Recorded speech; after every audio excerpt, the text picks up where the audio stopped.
2024 की जंग से पहले मोदी ने खेल दिया मास्टर स्ट्रोक।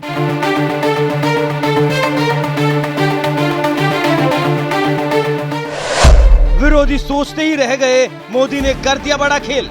आज छत्तीसगढ़ से चारों तरफ हर कोने से एक ही आवाज सुनाई दे रही है, बदलवो बदलवो।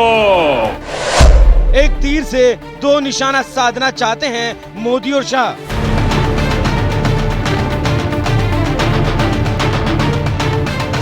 राजस्थान और मध्य प्रदेश में बीजेपी की वापसी की उम्मीद तो बीजेपी के साथ साथ विरोधियों को भी थी, लेकिन छत्तीसगढ़ के नतीजों ने बीजेपी के साथ साथ विरोधियों को भी चौंका दिया, क्योंकि भूपेश बघेल ने जिस तरह से सरकार चलाई थी, किसी को ये उम्मीद नहीं थी कि छत्तीसगढ़ भी कांग्रेस के हाथ से निकल जाएगा और मोदी लहर में यहाँ भी भगवा लहरा जाएगा।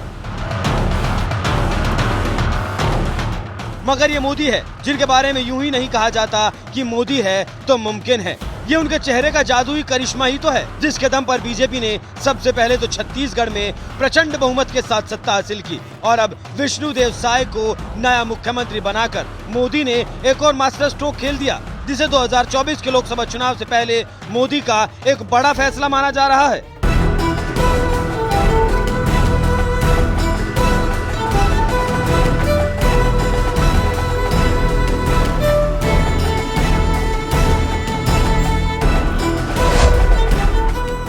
छत्तीसगढ़ में बीजेपी को मिले प्रचंड बहुमत के बाद मुख्यमंत्री के लिए पार्टी के कद्दावर नेता रमन सिंह का नाम भी खूब चर्चाओं में था, क्योंकि वो 15 साल तक छत्तीसगढ़ की सत्ता संभाल चुके हैं। इसलिए अनुभव और वरिष्ठता के पैमाने पर रमन सिंह को ही मुख्यमंत्री पद का सबसे बड़ा दावेदार माना जा रहा था। लेकिन 10 दिसंबर को जब छत्तीसगढ़ के नए मुख्यमंत्री का ऐलान हुआ तो एक बार फिर मोदी के फैसले ने पूरे देश को चौंका दिया, क्योंकि विधायक दल की बैठक में विष्णुदेव साय को मुख्यमंत्री बनाने का ऐलान कर दिया गया। कौन है विष्णुदेव साय?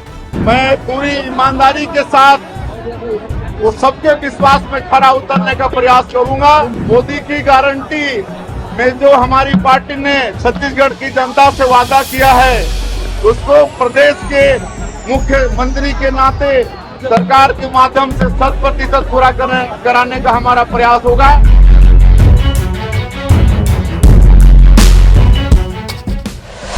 21 फरवरी 1964 को जशपुर जिले में जन्म हुआ। कुनकुरी से बीजेपी विधायक हैं विष्णुदेव साय। आदिवासी समाज से आते हैं विष्णुदेव साय।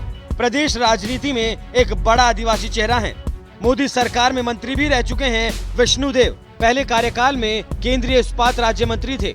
पूर्व सीएम रमन सिंह और आरएसएस के करीबी हैं। एमपी की तपकरा सीट से विधायक रह चुके हैं। छत्तीसगढ़ बीजेपी अध्यक्ष भी रह चुके हैं साय। छत्तीसगढ़ की रायगढ़ सीट से सांसद भी रह चुके हैं।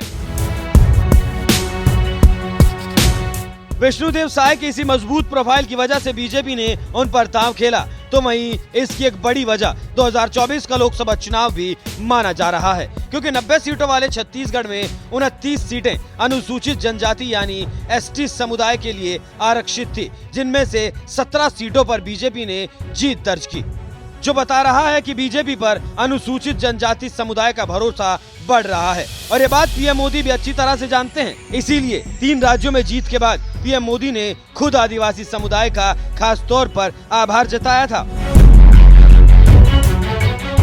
साथियों, आज देश का आदिवासी समाज भी अब खुलकर अपनी बात रख रहा है।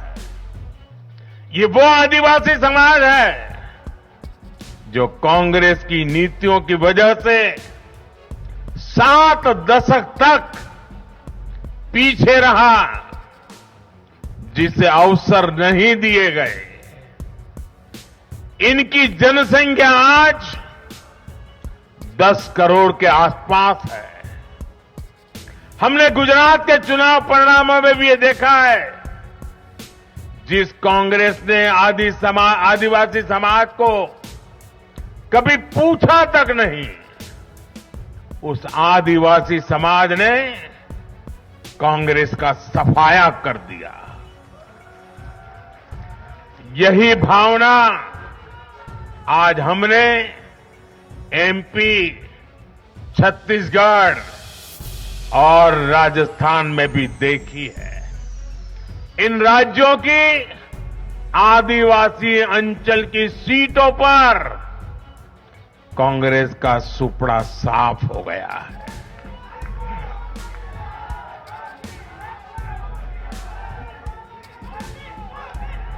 आदिवासी समाज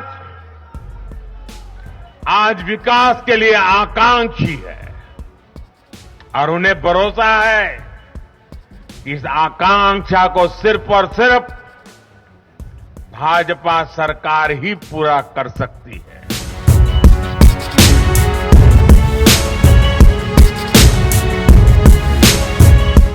पीएम मोदी ने जिस तरह से विजयी भाषण में आदिवासी समुदाय का विशेष तौर पर जिक्र किया था, उनके उसी बयान के बाद से ही कयास लगाए जा रहे थे कि आदिवासियों से मिले इस प्यार को लौटाने के लिए किसी आदिवासी को ही छत्तीसगढ़ का मुख्यमंत्री बनाया जा सकता है। और 10 दिसंबर को जब मुख्यमंत्री के नाम का ऐलान हुआ तो हुआ भी वही। बीजेपी ने विष्णुदेव साय को छत्तीसगढ़ का नया मुख्यमंत्री बना दिया, जो आदिवासी समुदाय से आते हैं। इस फैसले के साथ ही बीजेपी ने एक तीर से 2 निशाने भी साध लिए। एक तरफ तो जहां इससे बीजेपी की छवि आदिवासी हितैषी पार्टी के रूप में और ज्यादा मजबूत होगी, तो वहीं अगले साल लोकसभा चुनाव भी होने वाले हैं। इसीलिए माना जा रहा है कि विष्णुदेव साय का नाम मुख्यमंत्री के तौर पर आगे बढ़ाकर बीजेपी आदिवासी वोट बैंक को और मजबूत करना चाहती है, क्योंकि छत्तीसगढ़ में लोकसभा की 11 सीटें हैं, जिनमें से 9 सीटें बीजेपी के पास हैं।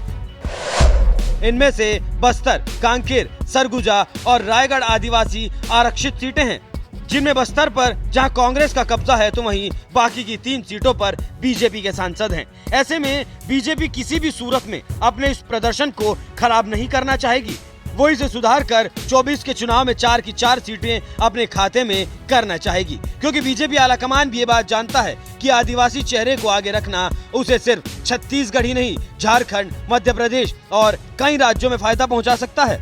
इसीलिए विष्णुदेव साय को छत्तीसगढ़ के सीएम बनाने के फैसले को 2024 के चुनाव से पहले मोदी का जबरदस्त मास्टर स्ट्रोक बताया जा रहा है। बहरहाल इस मामले पर आपका क्या कहना है, अपनी राय हमें कमेंट कर जरूर बताएं। साथ ही मुख्यमंत्री बनाए जाने के बाद विष्णुदेव साय ने क्या कुछ कहा है, आइए आपको सुनाते हैं।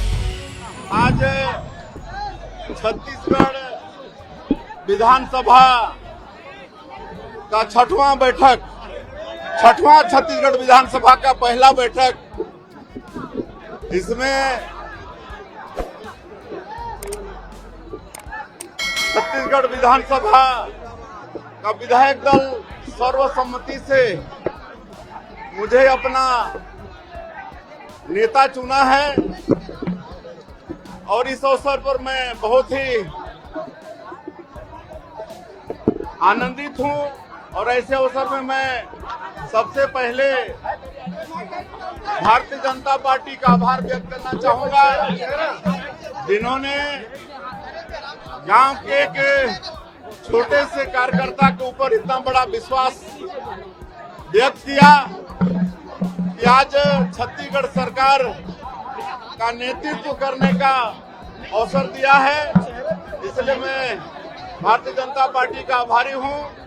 साथ ही साथ हमारे देश के यशस्वी प्रधानमंत्री श्री नरेंद्र मोदी जी, माननीय गृह मंत्री अमित शाह जी, हमारे राष्ट्रीय अध्यक्ष आदरणीय जेपी नड्डा जी, राष्ट्रीय नेतृत्व, उनका मैं आभार व्यक्त करना चाहूंगा, जिन्होंने एक छोटे से कार्यकर्ता पर इतना भरोसा जताया।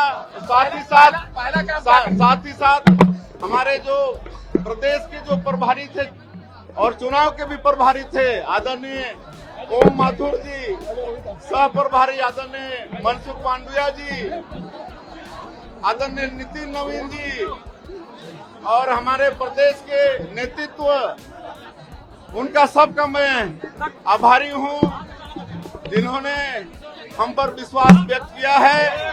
सभी नवनिर्वाचित विधायकों का भी मैं आभारी हूं, जिन्होंने विश्वास व्यक्त किया है।